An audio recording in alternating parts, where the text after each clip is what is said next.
엔비디아 주가가 어제까지만 해도 196달러였는데 갑자기 180달러까지 하루 만에 떨어진 거예요. 왜 그런지. 제일 중요한 거는 언제 이제 매수 찬스냐. 네, 안녕하십니까. 5살도 이해하는 경제 오이경이라고 합니다. 제가 11월 21일 오전 8시에 지금 이 동영상을 녹화를 하고 있는데요. 제 목소리를 보시다시피 방금 일어났는데 엔비디아하고 여러 주식들이 지금 마이너스를 기록을 하고 있습니다. 어제까지만 해도 196달러까지 올라갔거든요. 왜냐하면 엔비디아 실적 발표가 너무 좋았어요. 어닝 서프라이즈라고 하거든요. 우리가 예상한 것보다 엔비디아 매출이라든지 그 영업이익이라든지 그리고 가이던스, 미래에 어떤 일이 있을 거라는 거를 이제 얘기를 하는데 그게 생각보다 좋았다.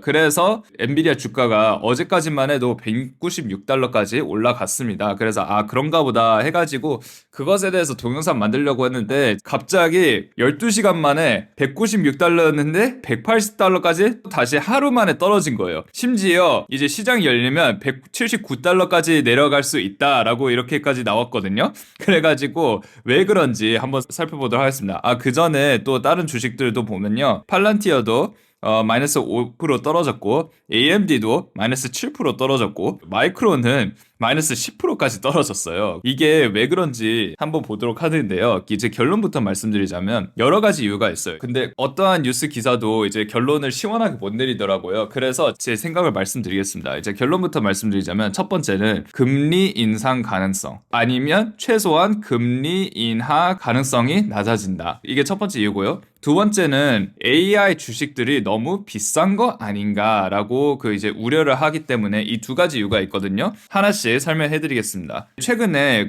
미국 정부의 셧다운이 있었어요. 미국 정부가 일시적으로 문을 닫았었거든요. 이제 고용 지표라고 있는데요. 고용 지표는 미국의 일자리가 얼마나 새롭게 만들어졌는지, 사람들이 미국에서 일자리를 이제 더 많이 구하는지 덜 구하는지 그거를 이제 보여주는 거거든요. 일자리를 더 구하면 진짜 경기가 생각보다 좋구나 이렇게 볼 수 있고요. 일자리를 못 구한다 그러면 경기가 생각보다 안 좋구나 뭐 이렇게 볼 수 있거든요. 미국에서 일자리 새로 발표 나왔는데요. 11만 9천 개의 새로운 일자리가 생겼다라고 이제 발표가 나왔습니다. 이게 숫자가 예상보다 더 좋은 숫자라고 이게 돼 있거든요. 예상보다 좋다는 뜻은 경기가 좋다. 아니 경기가 더 좋아질 거라는데 왜 주가가 떨어지냐라고 하는데 이제 연준 입장에서 생각을 해야 돼요. 연준은 무슨 역할을 하냐면요. 두 가지가 있습니다. 첫 번째는 물가를 잡는다. 두 번째는 경기가 좋게끔 한다. 근데 우선순위는 무조건 물가를 잡는 거예요. 물가.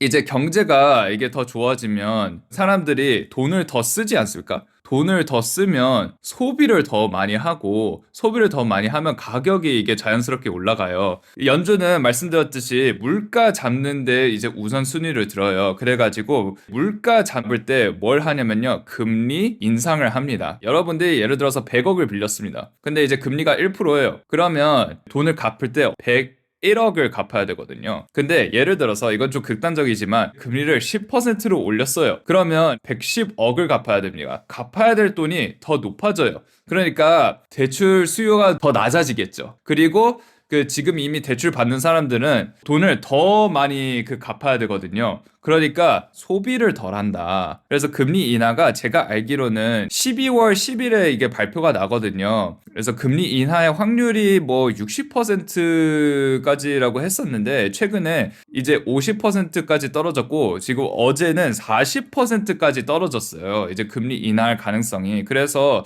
제 개인적인 생각은 12월에 동결할 것 같다고 생각하거든요. 인하도 안 하고 인상도 안 해요. 그냥 그대로 유지가 돼요. 그렇게 될 것 같은데 어찌됐든 그런데 그거하고 이제 뭐 엔비디아 같은 테크 주식들하고 무슨 상관이냐라고 하는데 대부분 엔비디아는 아니지만 이제 예를 들어서 마이크로소프트라든지 메타라든지 구글이라든지 마이크로소프트는 잘 모르겠는데 어쨌든 메타하고 구글은 대출을 받았어요. 사모 대출을 돈을 빌려가지고 AI 투자를 하고 있거든요. AI 투자를 하고 있다는 뜻은 결국 엔비디아의 반도체를 산다는 뜻이거든요.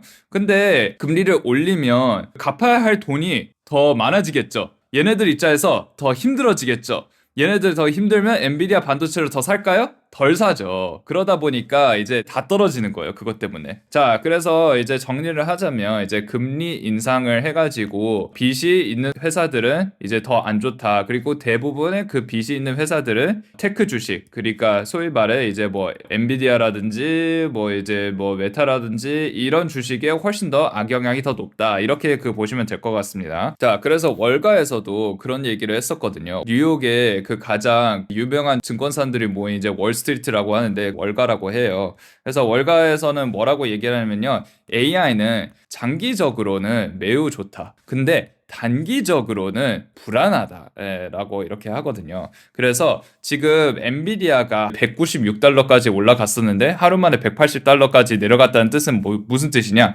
시장이 불안하다. 왜냐? 지금 AI 회사들 자체가 너무 비싼 거 아닌가 우려가 있습니다. 왜냐하면 엔비디아 자체는 돈을 많이 벌 수 있는데 근데 AI 전체는 이제 불안하다. 그래서 이제 그 엔비디아하고 같이 이제 주가가 떨어졌다. 이렇게 볼 수 있거든요. 엔비디아가 아무리 돈을 많이 벌는다고 해도 AI 자체가 이게 불안해서 이게 그러면 엔비디아의 반도체를 덜 산다라는 뜻이거든요. 그러면 이제 엔비디아의 나중에 지금 말고 나중에 매출이 떨어지겠죠? 이거 불안해서 엔비디아 주가가 떨어진 겁니다. 왜 불안하냐면요. 첫 번째는 대부분 AI 회사들은 돈을 많이 쓴다. 돈 많이 쓰는 건 좋은데 어디서 그 돈이 나오냐면 다 빚에서 나온다. 대출에서 대부분 나온다. 한 전문가는 그렇게 얘기를 했었거든요. 엔비디아가 돈을 버는 거는 사실이지만 다른 회사들이 다 돈을 버는 거는 아니다. 이렇게 돼 있어가지고 그 정리하자면 첫 번째는 AI 회사들이 빚을 너무 많이 쓰는 거 아닌가. 이게 이익이 날까. 그 두려움에서 나왔습니다. 자, 두 번째는 회사들이 과연 뭐 예를 들어서 마이크로소프트, 아마존, 구글 전부 다 엔비디아 반도체를 사거든요. 근데 이제 결론부터 말씀드리자면 너무 빨리 너무 많이 사는 거 아닌가라고 이렇게 볼 수 있거든요. 왜냐하면 엔비디아의 반도체는 이제 2년에 한 번씩 새로운 반도체가 나오거든요. 대부분 이제 반도체를 하나 사면 이제 6년 동안 쓰거든요. 6년 동안. 이런 거죠. 이제 마이크로소프트가 아마존이 반도체를 엄청나게 많이 샀잖아요. 몇백조 원을 샀어요. 그런데 이제 6년 동안 만약 쓸 거라면 그러면 나중에는 엔비디아 매출이 과연 계속 성장을 할까? 이제 엔비디아 반도체를 얘네들이 뭐 매년 계속 살 거고 AI가 계속 필요하니까 계속 수요가 이게 늘어나니까 이제 엔비디아 주가가 이게 늘어나는데 근데 현실은 뭐냐면 한 번 사면 6년 동안 쓸 가능성이 높다. 왜냐하면 말씀드렸듯이 엔비디아 반도체는 4천만 원 이상이거든요. 한 개당 4천만 원이에요. 그래서 몇백조 원씩 쓰는 거죠. 그래가지고 한 번 사면 이제 6년 동안 쓸 건데 과연 나중에는 이제 엔비디아가 계속 돈을 벌 수 있을까? 그런 우려가 있는 거죠. 그 MIT에서 뭐라고 얘기했냐면요. AI 회사 중에 95%는 아직 그 실제적인 가치가 없다. 90% AI 회사들은 그냥 쓰기만 하고 있고 돈을 못 벌고 있어요. 그게 세 번째였고 네 번째 우려가 되는 게 뭐냐면요. 엔비디아는 어떤 회사에 투자를 하냐면요. 오픈 AI, 엔스로픽, 미스트랄 그리고 리플렉션이라는 회사가 있거든요. 그런데 이 회사들은 물론 매출은 플러스겠죠. 매출은 당연히 플러스인데 그 순이익이 플러스인 회사가 단 하나도 없어요. 근데 여기서 엔비디아의 칩을 사고 그리고 오픈 AI는 엔비디아의 반도체를 사용하고 얘네들도 이렇게 마찬가지고 해가지고 계속 자기네들끼리 이게 돈이 도는데 그것도 이제 리스크가 있는 거 아닌가. 이거는 제 너무 자주 이렇게 설명을 했기 때문에 이것은 또 이제 생략을 하겠습니다. 이제 두 번째 결론은 뭐냐. 엔비디아는 지금 돈을 많이 버는 거는 확실하다. 하지만 AI에 대한 돈 쓰는 게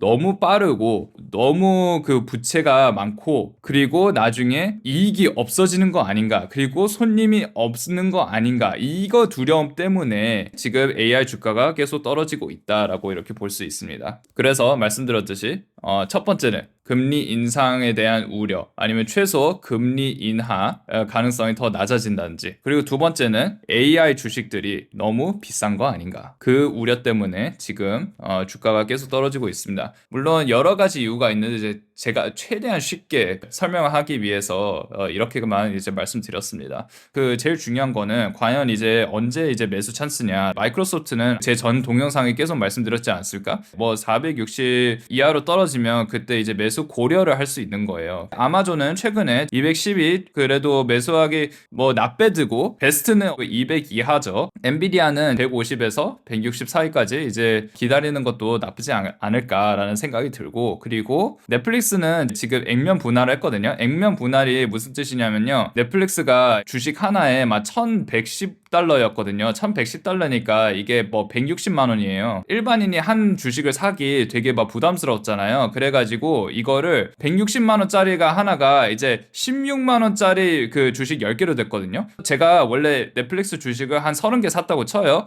근데 이제 그게 자연스럽게 제 계좌를 열었는데 주식이 300개로 된 거예요. 그게 바로 액면 분할이라고 하거든요. 넷플릭스가 액면 분할을 했기 때문에 이제 원래는 제가 1030달러에 자동 매도를 이제 거는 게 괜찮을 것 같다 했는데 지금은 이제 103달러에 자동 매도를 거는 게 괜찮지 않을까라는 이제 생각을 했고요. 저는 실제로 여기에 자동 매도를 걸었어요. 그래서 혹시나 모르니까. 그거는 제 넷플릭스 동영상에 다 설명했으니까 참고하면 될 것 같습니다. 팔란티어는 그 제가 알기로는 150달러가 50일 평균선에 그 있다고 하거든요. 그러니까 150달러보다 더 떨어지면 엄청나게 많이 떨어질 가능성이 높다고 해요. 그래서 그거는 참고하면 될 것 같고요.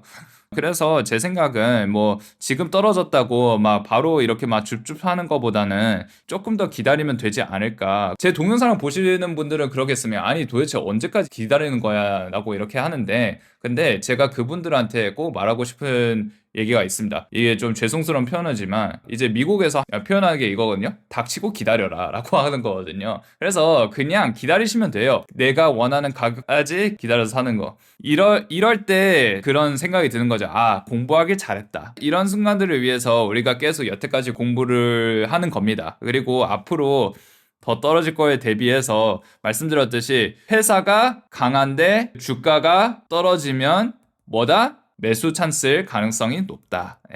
근데 지금은 앞으로 조금 기다리자. 그게 결론입니다. 아무튼 오늘도 시청해주셔서 감사드리고 구독, 좋아요, 알림 설정 부탁드리겠습니다. 감사합니다.